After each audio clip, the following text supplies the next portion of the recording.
स्वागत है दोस्तों आप सभी का मराठी भाषा एकेडमी इस आपके यूट्यूब चैनल पर।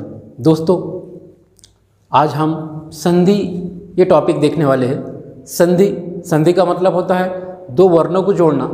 दो वर्णों को जोड़ने का नाम संधि है। संधि को जोड़ना, मिलना, ये टाइप के नाम दिए जाते हैं। संधि और समास में दो फर्क है। समास दो पदों को, दो शब्दों को जोड़ता है और संधि दो वर्णों को जोड़ती है। दोस्तों तो संधि क्या होती है और संधि के कितने टाइप हैं और सवाल कैसे आते हैं एग्ज़ाम में, ये सब कुछ देखेंगे। उसके पहले जो लोग इस चैनल पर नया है, सबसे पहले इस चैनल को सब्सक्राइब कीजिए, इसकी बेल आइकन को दबाइए और इसको ज़्यादा से ज़्यादा लोगों तक शेयर कीजिए। दोस्तों आज हम हिंदी का व्याकरण भाषा अध्ययन का एक टॉपिक संधि देखने वाले हैं। तो संधि का मतलब होता है जोड़ना, मिलना। दो वर्णों को एक जगह पर जोड़ने का नाम संधि है। ये उसकी संधि की डेफिनेशन है। अब दो वर्ण कौन से हो, अगर वो वर्ण अगर स्वर अगर वर्ण है तो वो स्वर संधि हो जाएंगी, वो व्यंजन रहे तो व्यंजन संधि और विसर्ग रहे तो विसर्ग संधि। तो इसके टाइप हम देखने वाले हैं। वैसा आपने देखे होंगे कि अपन जब रोज़मर्रा की ज़िंदगी में बात करते हैं तो हम संधि युक्त शब्द का इस्तेमाल करते हैं। जैसा कि हम कभी कभी बोलते हैं कि सूर्योदय हुआ है, अब सूर्यास्त होगा, विद्यालय में जाना है, गणेश आने वाला है। तो ये जो जितने भी शब्द हम इस्तेमाल कर रहे हैं दोस्तों, तो ये दो शब्दों में वर्ण का मिलाप है, वर्ण का जोड़ है। तो हम इसको मिला के पढ़ते हैं। तो आज हम हमारे परीक्षा के हेतु ये पढ़ने वाले हैं कि संधि क्या होता है। तो देखेंगे संधि के भेद तीन है। पहला है स्वर संधि, दूसरा व्यंजन संधि और तीसरा है विसर्ग संधि। एकदम सिंपल है दोस्तों। संधि बोले तो कोई बड़ा टॉपिक और हार्ड टॉपिक नहीं है। सबसे सिंपल टॉपिक और सबसे आसान टॉपिक संधि है। तो देखिए उसकी डेफिनेशन के हिसाब से हम देखेंगे। स्वर संधि कब होगा कि जब पहले शब्द का अंतिम वर्ण अगर स्वर हो और दूसरे शब्द का पहला वर्ण अगर स्वर हो तो वो स्वर संधि कहलाएगा। इसकी डेफिनेशन में क्या है दोस्तों, आराम से देखिए। पहले शब्द का अंतिम वर्ण, अंतिम मतलब आखिर का वर्ण, पहले शब्द में का आखिर का वर्ण और दूसरे शब्द में का पहला वर्ण। इसकी डेफिनेशन क्या है दोस्तों, एक बार फिर से समझ लीजिए। पहले शब्द का अंतिम वर्ण और दूसरे शब्द का पहला वर्ण अगर स्वर हो दोनों भी तो वो स्वर संधि कहलाएंगे। समझ में आया? फॉर एग्जाम्पल देखेंगे हम एकदम सिंपल में। आपको अगर कभी कोई वीडियो देखे होंगे आपने तो आपको सिर्फ स्वर संधि जो शब्द है वो रटाए जाएंगे या फिर आपको वो रट के देखना पड़ेगा। मगर आज हम समझेंगे कि बना क्यों। असल में कोई भी टॉपिक अगर आपको समझना है तो वो कैसा क्या बना, उसका स्टार्टिंग क्या पॉइंट है, वो अगर आपको जब तक समझता नहीं तो आप सिर्फ पहचान सकते हैं। और पहचानने का दुष्परिणाम ये होता है कि जो वर्ड अगर हमको मालूम है, याद है, और वो अगर परीक्षा में नहीं आया तो हम मुश्किल में पड़ जाते हैं। इसलिए हमको समझना ज़रूरी है दोस्तों। ये तुमको 10वीं 12वीं प्लस कॉम्पिटिटिव एग्ज़ाम जो एसएससी के एग्ज़ाम होते हैं, सेंट्रल गवर्नमेंट के, यूपीएससी के, उसके अंदर जो हिंदी का टॉपिक होता है, हिंदी व्याकरण, वहाँ पे आपको बहुत काम में आने वाला है। इसलिए इसको अच्छे से समझ लीजिए, ठीक है। तो देखिए दोस्तों, हमने स्वर संधि देखी है। तो स्वर संधि की डेफिनेशन है कि पहले शब्द में का अंतिम वर्ण, दूसरे शब्द में का पहला वर्ण अगर के वो स्वर हो तो वो स्वर संधि होता है। उदाहरण के तौर पर पुस्तक प्लस अर्थी, पुस्तक प्लस अर्थी। तो देखिए दोस्तों, पुस्तक प्लस अर्थी। अब आप बोलेंगे, यहाँ पे एक सवाल पैदा होता है कि पुस्तक क तो व्यंजन है और अ बाद में स्वर है, तो ये स्वर संधि कैसी होंगी। तो दोस्तों इसके लिए हमको उसका विच्छेद करना पड़ेगा। पुस्तक प्लस अर्थी हमने बेसिक में कभी देखा होगा आपने कि क और ये क, ये दोनों में फर्क है। ये क में अ नहीं है तो ये व्यंजन है, और ये क में अ है मतलब ये वर्ण है, इसमें अ मौजूद है।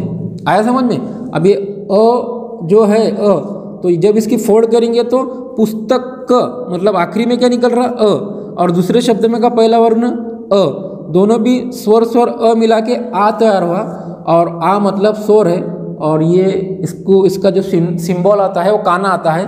तो पुस्तक प्लस आरती का पुस्तक का पुस्तक और ये दोनों अ आ मिल के आ तैयार होगा, ये होगा पुस्तकार्थी। और ये हो गई यहाँ पे स्वर संधि। आया समझ में दोस्तों? इतना सिंपल है। पहले शब्द का अंतिम वर्ण स्वर, दूसरे शब्द में का पहला वर्ण स्वर। अगर ये स्वर स्वर मिलके एक नया वर्ण तैयार हुआ आ मतलब काना, तो वो उस टाइम में ये होता है कि दूसरे शब्द में का पहला वर्ण यहाँ से निकल जाता है और उसके जगह पर उसका सिंबल आता है और ये सिंबल हमने यहाँ पे लिए काना।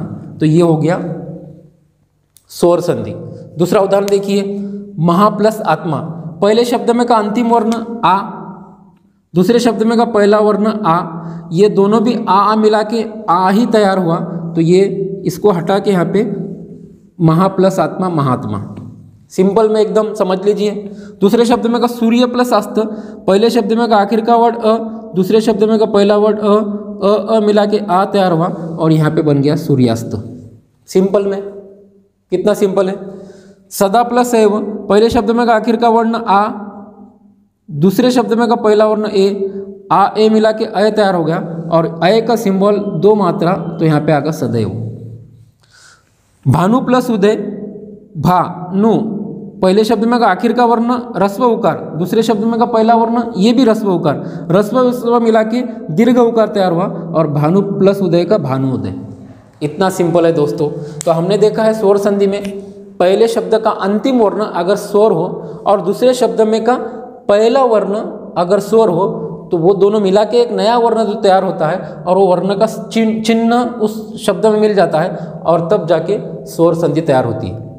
आया समझ में दोस्तों? पुस्तक प्लस आले आ पुस्तकालय, महा प्लस आत्मा आ आत्मा, सूर्य प्लस अस्त अ मिला के आ तैयार हुआ और यहाँ पे सूर्यास्त तैयार हो गया। ये आ का सिंबल यहाँ पे आ गया। सदा प्लस एव। पहले शब्द में का अंतिम वर्ण आ, दूसरे शब्द में का पहला वर्ण ए, दोनों मिला के अय तैयार हुआ और यहाँ पे सदैव आ गया। पहले शब्द में का अंतिम वर्ण रस्व उकार, दूसरे शब्द में का पहला वर्ण रस्व उकार, ये दोनों मिला के एक दीर्घत उकार तैयार हुआ और वो यहाँ पे उसका चिन्ह आ गया भानुउदय। तो इस तरह हमने स्वर संधि देखी है। नेक्स्ट स्टेप में आएंगे हम व्यंजन संधि। दोस्तों व्यंजन संधि भी उसी तरह सिंपल है जिस तरह स्वर संधि थी। व्यंजन संधि की डेफिनेशन क्या है कि पहले शब्द में का अंतिम वर्ण व्यंजन होना चाहिए और दूसरे शब्द में का पहला वर्ण व्यंजन या फिर स्वर होना चाहिए। अगर ऐसा कभी होता है तो वो कहलाएगा व्यंजन संधि। व्यंजन मतलब हम देखें ना, स्वर व्यंजन और विसर्ग। व्यंजन जिसका प्रोनाउंसिएशन कंठ ओठ से और बहुत सारे उसको जिह्वा से उसको निकालना पड़ता है, उसका प्रोनाउंसिएशन उच्चारण, उसको व्यंजन बोला जाता है। तो व्यंजन शब्द संधि की डेफिनेशन क्या है देखो, पहले शब्द का अंतिम वर्ण, पहले शब्द का अंतिम वर्ण व्यंजन होना चाहिए दोस्तों। क्या होना चाहिए? व्यंजन, ध्यान में रखिए। और दूसरे शब्द का पहला वर्ण ये या तो व्यंजन हो या फिर स्वर हो। ये अगर शर्त पूरी करता है कोई शब्द तो वो कहलाता है व्यंजन संधि। अब देखिए दिक् प्लस गज, दिक् प्लस गज। अब देखिए दोस्तों खास बात, यहाँ पे जब हमने क देखे हैं तो ये क में नीचे अर्धज क नहीं है, पूर्ण क है, मतलब इसमें अ का प्रोनाउंसिएशन है। मगर यहाँ पे दिक् प्लस गज है तो ये क के अंदर अ मौजूद नहीं है, ये अर्ध क है, इसलिए व्यंजन कहलाएगा। और दिक् सामने वाला भी व्यंजन है, दोनों व्यंजन है तो यहाँ पे व्यंजन संधि तैयार होगी। अब कैसी तैयार होती देखिए, दिक् प्लस गज। तो अब ये क है तो क में जो क का पहला क जो आता है तो क के पहले वर्ग की जगह तीसरा वर्ग लेता है यहाँ पे। जैसा एक क है क ख ग, क ख ग, तो क की जगह यहाँ पे किसने लिया है? ग, और ग भी आधा हो जाएगा तो ये आधा ये ग में मिल जाके एक ग तैयार हो जाएगा, ग, तो ये हो जाएगा दिक् गज। आया समझ में दोस्तों? पहले शब्द का अंतिम वर्ण क्या था? व्यंजन। दूसरे शब्द का पहला वर्ण व्यंजन था। अब व्यंजन में क व्यंजन था और क की जगह तीसरे व्यंजन ने लिया, क की जगह तीसरे, ये तृतीय व्यंजन संधि का उदाहरण है। मगर हमको सिर्फ व्यंजन संधि पहचाननी की है तो ये हो गया दिग्गज। उसके बाद में देखेंगे उत प्लस नति। ये त आधा है और ये न है, तो जब भी त रहता है और उसके सामने वाला व्यंजन न रहता है तो उस त का भी आधा न हो जाता है और वो जाके पूर्ण शब्द में आ जाता है उन्नति। वो शब्द हो गया उन्नति। अच प्लस आजाद, अच प्लस आदि, ये च की जगह ज लेता है दोस्तों। क्या लेता है? ज, अर्ध ज। और ये आ का तो आ रह जाता है, ये कट होके ये ज यहाँ पे चल जाएगा और इसका जो काना है वो यहाँ पे आ जाएगा और ये हो जाएगा आज़ादी। ठीक है दोस्तों, अच प्लस आदि का क्या हो जाएगा आज़ादी। बाद में दिक प्लस अंबर, ये सवाल इसके पहले परीक्षा में पूछा गया है। दिक प्लस अंबर, ये क है दोस्तों और ये है अनुस्वार, तो ये क का हमने देखे क की जगह ग लेता है, तो ये क की जगह लेंगे अर्ध ग और ये ग यहाँ ग के अंदर अ आ जाएंगे या अनुस्वार आ जाएगा, तो ये हो जाएगा ऐसा दिग्गम, तो ये हो जाएगा दिगंबर। आया समझ में, दिक प्लस अंबर दिगंबर। सम प्लस तोष, जब भी कोई व्यंजन के सामने त हो और पहला व्यंजन म हो तो उसका अनुस्वार बन जाता है, तो समतोष का हो जाएगा संतोष।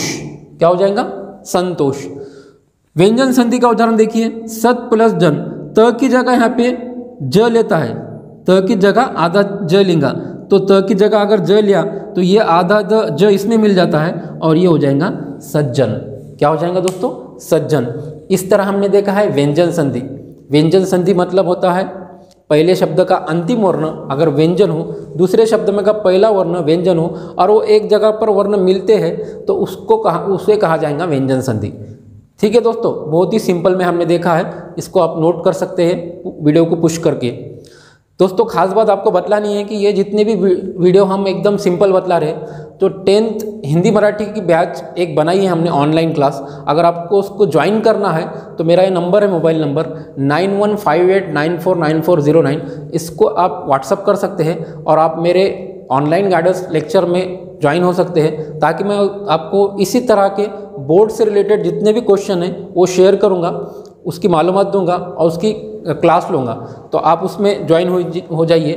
तो दोस्तों हमने स्वर संधि व्यंजन संधि एकदम सिंपल तरीके से देखा है। आप देखेंगे हम विसर्ग संधि, क्या देखेंगे विसर्ग संधि। विसर्ग को कहा जाता है जो अंतिम स्वर माला में आता है, ये जो इसका ह का जो प्रोनाउंसिएशन होता है इसको कहा जाता है विसर्ग। क्या कहेंगे इसको विसर्ग। विसर्ग मतलब सांस निकलना, आखिरी में ह का प्रोनाउंसिएशन निकला, जैसा सोत्तहा सोत्तहा ह का प्रोनाउंसिएशन निकलता है। तो विसर्ग की संधि की डेफिनेशन क्या है दोस्तों, पहले शब्द का अंतिम वर्ण विसर्ग होना चाहिए, पहले शब्द का अंतिम वर्ण विसर्ग और दूसरे शब्द का पहला वर्ण या तो व्यंजन होना चाहिए या फिर स्वर होना चाहिए।